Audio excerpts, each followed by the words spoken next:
We've looked into this before, but due to the recent successes of athletes like Christian Blumenfeld compared to previous successes of the likes of Patrick Lange and Jan Frodeno, we feel it's time to dig into this again. Does the perfect body shape for triathlon even exist?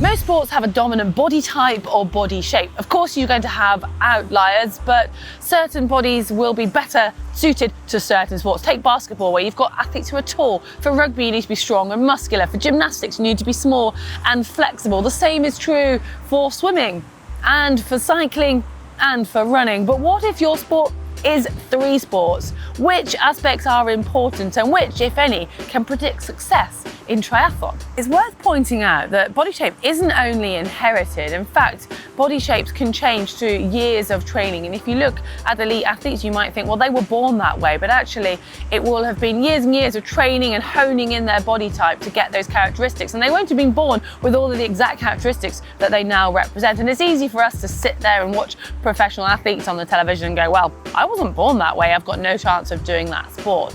And it isn't as true as you think. Okay, fair enough, if you are, say, 5'3", then basketball is maybe not going to be the sport for you, or at least not at an elite level. But your characteristics you're born with have less of an impact than you think. But more on that later on. Let's start by looking at the body shapes of elite athletes in the individual sports that make up triathlon. Swimmers, well, they are naturally more top-heavy looking, with well-developed pecs, backs and shoulders, naturally having broad shoulders going into a narrow waist and much slighter legs. And you've got cyclists who are almost the opposite in a sense. They've got very narrow shoulders and not much muscle on their arms, yet well-developed glutes, quads and calves, giving them more of a bottom-heavy look.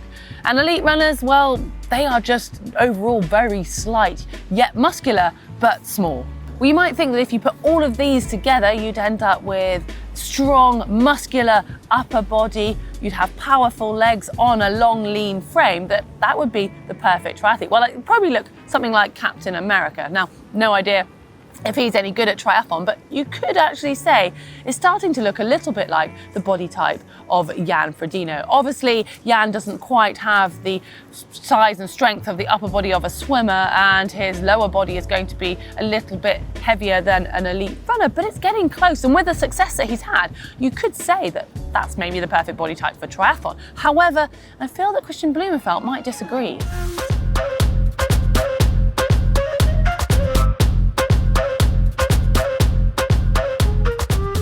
We actually found a study in the European Journal of Sports Science that was looking at body type within triathletes, and they went to Ironman Switzerland and looked at the body somatotype of 165 men and 22 women and compared this to their performance. Now, this wasn't an elite field, but they found a direct correlation between ectomorphy and improved performance. So lower endomorphy, higher ectomorphy basically predicted a better performance in an Ironman. That's saying that the athletes who were tall, lanky and slimmer tended to do better than the other body shapes. I don't think anyone's going to be hugely surprised by these findings. After all, triathlon is an endurance event with a huge amount of it being weight bearing, and it just reiterates the fact that there is actually a relationship between body type and performance in triathlon. That said, interestingly, the researcher didn't actually find a correlation the same in the women's field. It could be because there were only 22 athletes, but they couldn't predict success by looking at body type in the women. Well, the athletes who succeed are the ones who use their bodies in the best way possible. So they maximize their strengths and they try to limit any of their weaknesses. And for example, if you look at Patrick Lange, well, he's got a smaller frame, so he's not as strong and as powerful on the bike, but it means he can get himself into a really aero position and he's more efficient in the heat. And then you've got Jan Frodeno, who makes the most of his long levers for that reach in the swim and the long stride on the run. Christian Blumenfeld has a different body shape again, and he maximizes his strengths across all three sports. So what can you and I, the general public, the age groupers, take from this discussion? Well, firstly, that our body type does not preclude us from triathlon. You can be competitive and enjoy triathlon irrelevant of your body shape. It just means you need to learn to be efficient and train with what you have. So work on those limitations that we've talked about earlier. It sounds simple. It isn't. It is a challenge. Yet triathlon is a challenge, and it's the same for all of us. Secondly, you can and potentially even should try to shape your body to be better for triathlon. Now, that might sound a bit extreme. Obviously, we can't change our height or our limb length, yet we can determine to a certain extent the amount of excess body weight we are carrying around. And if you look at the elite athletes, they all have different body shapes like we've talked about, but there's one thing in common: they are all incredibly lean, and that's because you basically want to be as efficient as possible, so you don't want to be carrying excess weight during this endurance event.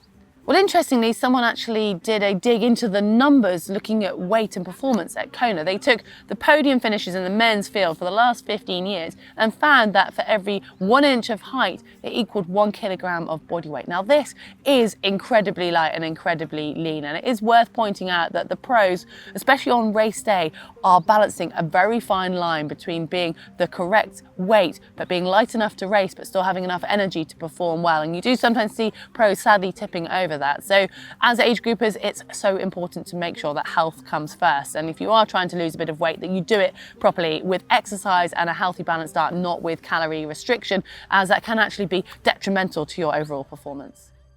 Well, back to our original question, is there a perfect body shape for triathlon? No.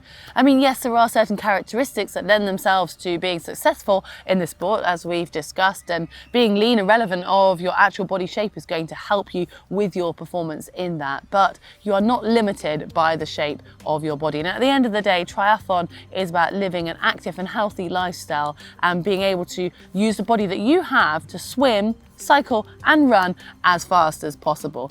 We'd love to know your thoughts on this topic, because it is quite a difficult one to discuss, I guess, in a sense. And if there's a pro out there that you think has that perfect body type, not to look at, but I mean for triathlon, then do let us know. We'd love to know your thoughts. You can do that in the comments section below. And hopefully you found this topic interesting today. You can support the channel by giving us a like, and if you're not yet a subscriber, well, just click on that globe.